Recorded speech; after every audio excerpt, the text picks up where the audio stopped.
So Square Enix recently went ahead and posted financial results on November 6th, 2020. And among the results seen is how well Marvel's Avengers performed.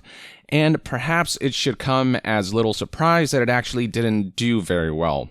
Now, initially, numbers seemed to look good when Matt Piscatella, video games industry analyst from NPD, reported the following. Marvel's Avengers was the best-selling title of September. Launch month dollar sales of Marvel's Avengers were the second highest for any superhero video game in US history, trailing only behind Marvel's Spider-Man. Marvel's Avengers debuted as the number 7 best-selling game of 2020 year to date. Now, that sounds good on the surface, but to me it was strange that somehow Marvel's Avengers, this is Avengers we're talking about, was trailing behind Marvel's Spider-Man, even though it's a bigger franchise than just Spider-Man alone, and Marvel's Spider-Man only released on one platform, PlayStation 4, whereas Marvel's Avengers was a multi-platform title. For a game like Marvel's Avengers, multi-platform and carrying the Avengers name to have performed less than Marvel's Spider-Man, one platform and just one hero in the Marvel Universe, I found that to be telling, and it turns out that, yeah, while there was a surge of sales during its launch period, as it tends to happen with any game, overall, the game actually led to Square Enix losing quite a bit of money. So this right here is Twitter user David Gibson, who took a look at the losses reported by Square Enix for Marvel's Avengers and relayed his findings, stating, Square Enix reported a 6.5 billion yen loss for HD games driven by Marvel's Avengers. Would not say how many sold, but that volumes were 60% of plan. Yikes. Implies game cost over $100 million to make, but only sold 3 million units or so. Ouch. Translating 6.5 billion yen to US dollars, we're looking at losses of roughly $63 million as of November 8th, 2020.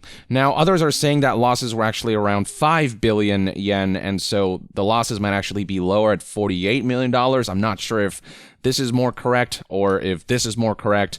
But either way, the fact remains that Marvel's Avengers did not make its money back. It's lost tens of millions of US dollars for Square Enix, and prospects for it aren't looking good. David then added additional context, stating, Marvel's Avengers, it looks like the total cost of the game is closer to 170 to 190 million US dollars, given they only expended 70% of cost in the quarter, plus marketing costs. Why someone didn't stop post the multiplayer beta will remain a mystery. Square are adamant they can make a recovery. Really, because prospects are not looking so good for me. Now, if they somehow manage to bring Marvel's Avengers back with an incredible comeback when it comes to content and quality, who knows? I suppose it's possible. We have seen comebacks like these happen before, but with Marvel's Avengers, the core gameplay is so generic and the loop is so boring and the progression is so unsatisfying that it feels like this game needs an Anthem 2.0 style overhaul to have the remotest of chances to actually make any kind of comeback. It needs a Final Fantasy XIV Realm Reborn type of treatment, and even then, a comeback isn't assured. And the thing is, looking at a figure like 3 million units sold, that sounds great. I mean, that's still 3 million units. That's a lot, but for a AAA Avengers game, this is paltry compared to what the expectation was. And that's important, expectation. Looking at the raw numbers alone isn't enough. You have to look at what the budget was, how many units the company actually expected to sell, and what the brand is. It's Marvel's Avengers. Given how much it had going for it, it should have sold way more than 3 million units during its launch period, but they forgot about one thing: making a unique, compelling experience that stands out from the pack. They instead went for the most generic live service possible in an already saturated market. And the end result is that Marvel's Avengers during its launch period did about as well as Marvel's Spider-Man did in just 3 days when it sold 3.3 million units, and that number has drastically increased over the years. By August 2019, Marvel's Spider-Man had managed to sell well over 13 million units worldwide. I highly doubt that Marvel's Avengers is going to come anywhere close to this, despite it being a multi-platform AAA Avengers game.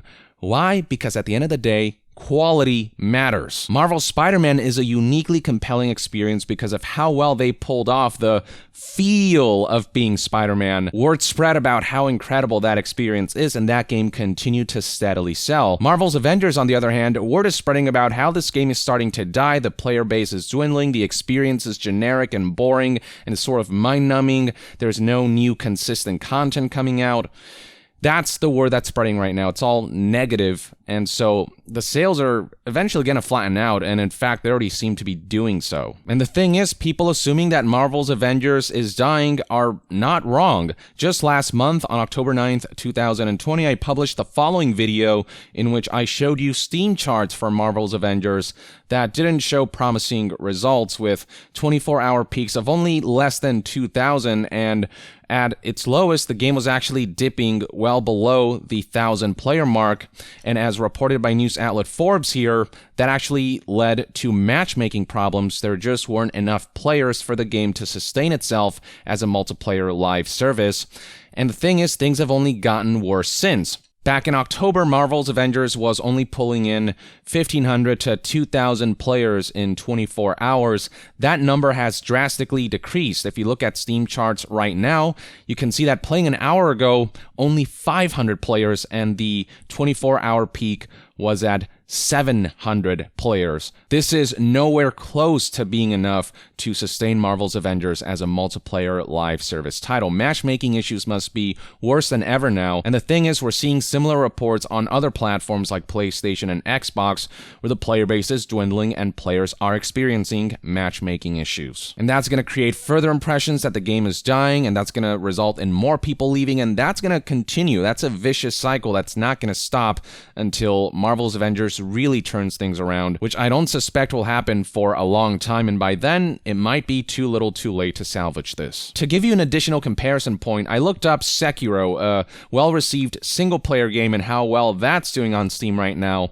Even though it's been years since the game launched, even though it's not a multiplayer live service, it's still performing solidly and better than Marvel's Avengers, with almost 3,000 players playing in the last hour and an 11,000 peak in the last 24 hours. Marvel's Avengers is only pulling a fraction of those numbers, despite it being a much more well-known brand, and despite it being one of those live service games that's supposed to retain players for a very long time. The desperation surrounding the game's lower than expected sales is further felt when you consider that Marvel's Avengers has recently cut prices for certain microtransactions permanently by 50%.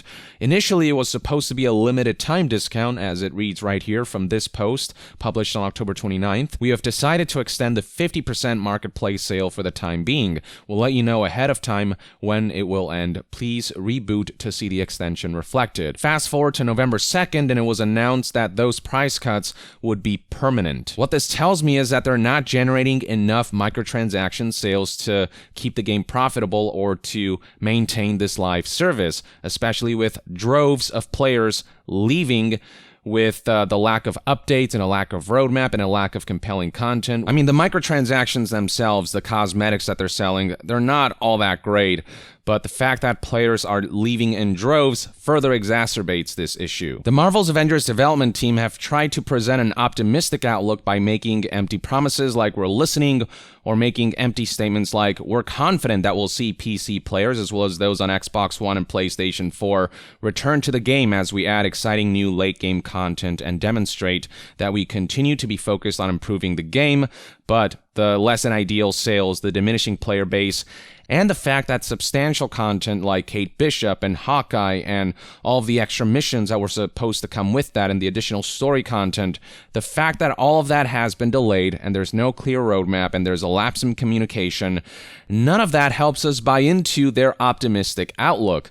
And if you look at how the community has been dealing with all this, even the most ardent players and members of the community are losing patience. Going to the Marvel's Avengers subreddit, the top posts are stuff like, seriously, I just feel like they're making fun of us at this point, highlighting a post that they'll announce more about Kate Bishop, a piece of content that was already supposed to be out, when the time is right. We appreciate your patience and understanding. And you've got posts like, looks like there's no new content, Bruce. People highlighting the fact that Square Enix is reporting losses in the tens of millions of dollars for a game that has not sold all that well and whose player base is quickly diminishing and is experiencing matchmaking issues. And you've got people saying things like, 2 months after release, Marvel's Avengers is clearly going Anthem's route. Lack of roadmap, post-launch content delayed, developers giving vague promises about the game's future.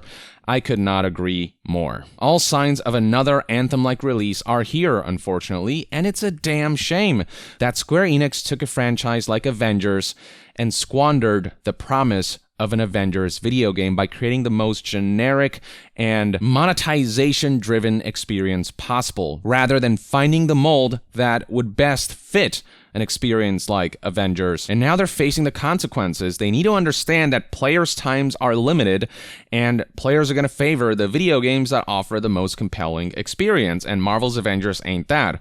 There are so many other live services that do this model better. There's so many just action video games in general that do it better. And I just don't understand these companies. We've been through this before. This is nothing new. Why do they keep repeating the same mistakes over and over and over again?